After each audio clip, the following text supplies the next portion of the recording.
Ito ang pangatlo nating challenge. Ang mga challenge na wala pang nakakagawa kundi ako lang.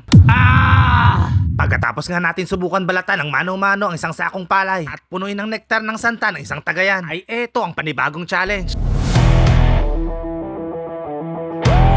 For today's video, i-challenge ko ang tilapiyang to sa patagalan ng pagdilat ng mata. At kung sino ang unong kumarap, ay siya ang talo.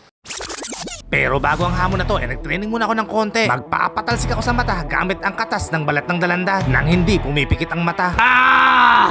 Pero hindi pala talaga kaya. At sinubukan ko din wag kumurap sa shower na napakalakas ang pressure. At medyo kinaya naman. At eto ang panghuli kong training na wag pumikit habang nagagayat ng sibuyas. At dito nga ay kinaya ko na. At oras na para talunin ang challenge na to. Kung sino nga ang unang kumurap ay siya ang talo. At dito na nga kami nagkasubukan ng katunggali ko. Pero ang hindi ko inaasahan ay kondisyon na kondisyon pala ang kalaban ko. Na kahit ano nga ang gawin ko ay hindi talaga kumukurap. Pero dahil sa mga pinagdaanan ko sa training ay hindi rin ako nagpasindak. Pero kung hindi nga ako nagtraining ay malamang sa malamang ay talo na ako agad. Kaso parang umabot na ako sa aking limitasyon. At dito nga ay malapit nang bumigay ang aking mata. At hanggang nga sa hindi ko na kinaya. At panalo nga ang isdang tilapia. At karapat dapat talaga siyang parangalan.